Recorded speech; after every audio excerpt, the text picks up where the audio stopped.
Всем привет! Сегодня готовим традиционные японские блины или оладьи – дораяки.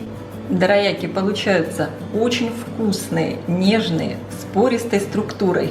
Их готовят из особенного бисквитного теста, которое называется кастелло. Обычно в Японии эти оладушки готовят с самыми разными начинками, и это, конечно, невероятно вкусно. Дораяки готовят из очень вкусного бисквитного теста с добавлением меда.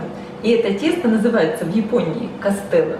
И для его приготовления мне понадобится 180 граммов муки, 3 яйца, я использую яйца крупного размера, 80 миллилитров молока. Молока может понадобиться чуть больше или чуть меньше. Будем смотреть по консистенции теста.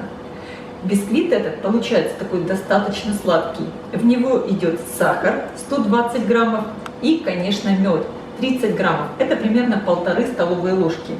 Также 10 граммов разрыхлителя для теста, щепотка соли и 1 чайная ложка экстракта ванили. Приготовим тесто. В миску разбиваю яйца. Добавляю к яйцам соль и сахар. И перемешиваю. Ничего сильно взбивать не надо, просто немного все перемешиваем. Тесто здесь нереально простое, хотя имеет такое громкое название кастелло. Красивое. Вообще дораяки — это такой очень популярный десерт в Азии, и везде они продаются в магазинах. Добавляю чайную ложку экстракта ванили. Добавляю мед. Перемешиваю. Именно мед придает этому тесту вот такой удивительный вкус. Итак, я сюда добавляю молоко. И теперь в массу просеиваю муку и разрыхлитель для теста.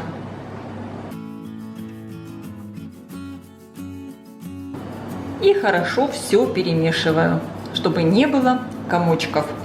И фактически тесто готово, как видите, очень быстро. Я очень рекомендую приготовить эти чудесные японские оладьи. Я уверена, все дети будут просто счастливы. Особенно если вы им напомните про вот эти замечательные мультики с Доремоном. В Азии, конечно, это просто любимый герой. Посмотрите, какое в итоге тесто получилось. Как такая не густая сметана. Это тесто более жидкое по сравнению с тестом на наши оладьи. Вот такое тесто должно получиться. Сейчас надо дать ему немного постоять, примерно минут 10-15. И можно печь оладьи. Но, кстати, еще после того, как тесто постоит, посмотрим его консистенцию.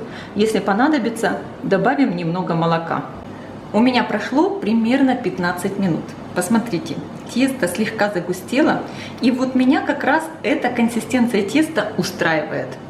Я буду уже печь блины. Поставила разогреваться сковородку. Видите, если у вас тесто получилось более густое, конечно, очень много зависит от размера яиц, добавьте немного молока.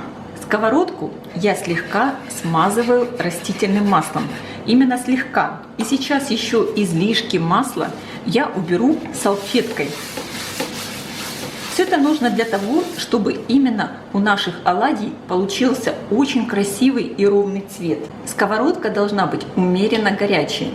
Я набираю тесто вот таким мерным стаканчиком. У меня это будет получаться примерно по 35-40 мл. Выливаю тесто прямо в центр сковородки. И получится ровный, идеальный такой оладушек.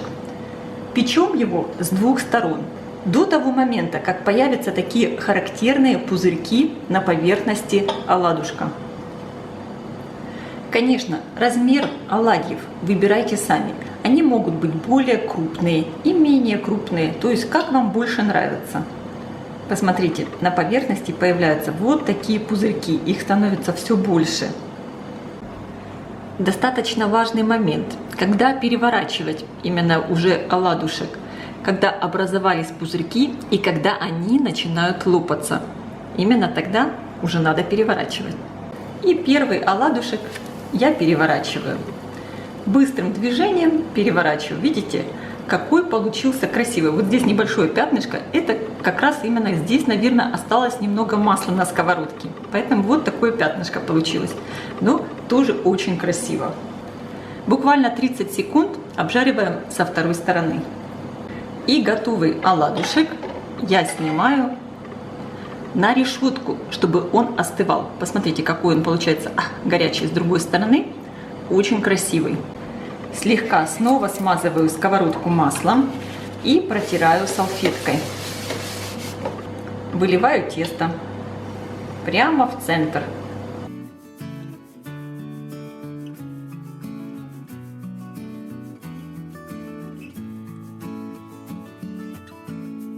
Посмотрите, как много пузырьков образовалось, и снова переворачиваем оладушек. Второй оладушек у меня тоже уже готов. Посмотрите, какие они красавцы получаются. Обязательно снимайте их на решетку, как и обычные бисквиты, чтобы они здесь остывали. И хочу показать еще один момент. Посмотрите, когда переворачиваете оладушки, получается вот такая небольшая юбочка. Видите? Эту юбочку можно просто, если вы хотите, срезать ножничками. Тогда уже точно получится настоящий дораяк, как в Японии, идеальной формы. И, конечно, таким образом печем все дораяки. Посмотрите, какие красивые дораяки у меня получились. Все одинаковые, очень такие ровненькие, солнечные, потому что, ну я не знаю, наверное, в Японии все, что не делают, из этого получается солнце. Вы видите, как красиво. Всего у меня получилось их 13 штук, таких довольно крупных оладушек. Если делать поменьше, конечно, получится большее количество. И видите, какое здесь очень классное, пышное тесто. Я его сейчас разрежу, чтобы показать вам, какой оладушек внутри.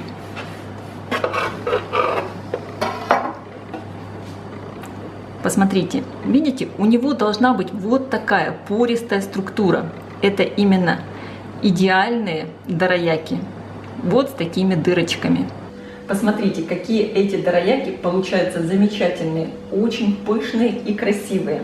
Конечно, их можно есть и просто так, но традиционно эти дораяки едят с начинкой. Мой сын, когда приехал из Японии, он всегда привозил пасту анка в таких пакетах, и мы очень часто готовили именно дораяки с пастой анка.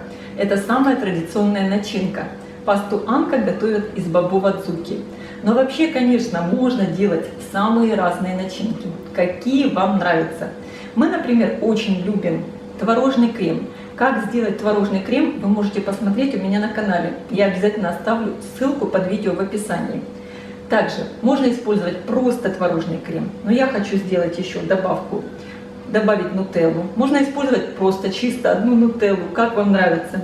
И также у меня здесь немного еще клубничного джема. Клубничный джем такой домашний, просто слегка приваренная клубника с сахаром. И я перетерла блендером клубнику, чтобы измельчилась. Кстати, обязательно заходите на канал моего сына после того, как поедите этих дораяки, и позанимайтесь фитнесом. Это здорово. Итак, я сейчас наполняю начинкой мои дораяки. Беру творожный крем, выкладываю на оладушек и беру второй оладушек и закрываю. И вот так вот прижимаю. Вы видите? Получается вот такой оладушек с начинкой. Здесь у меня немного творожного крема, и я его смешиваю с нутеллой. Можно использовать и одну нутеллу. Вообще этих начинок, как я уже говорила, огромное количество. Можно делать все, что вам нравится. Кстати, у меня на канале очень много рецептов японской кухни, потому что мы очень любим японскую кухню, особенно после того, как мой сын достаточно долгое время жил в Японии. Я беру следующие два дораяка и наполняю начинкой с нутеллой. И сейчас также в творожный крем я добавляю немного клубничного джема. Вообще, конечно, творожный крем с клубникой – это просто беспроигрышный вариант. Очень вкусно.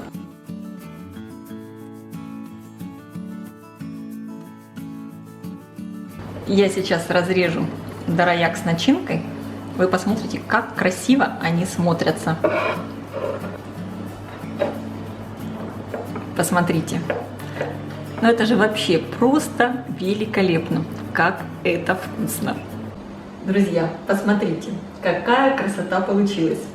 И я вам хочу сказать, конечно, с такими блинами, оладушками тоже можно встречать Масленицу. Они невероятные. Можно есть и просто так. Это очень вкусно. Но я их очень люблю именно с начинкой. Итак, я пробую. Я очень люблю начинку с клубникой.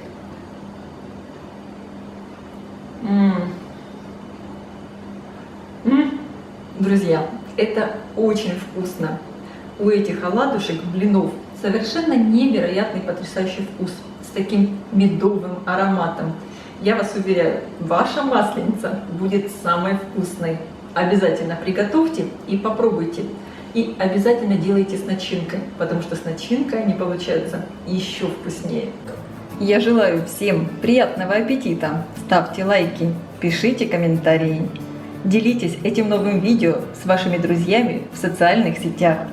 Подписывайтесь, кто еще не подписан, на мой канал Люда Изи Кук «Позитивная кухня». Всем пока!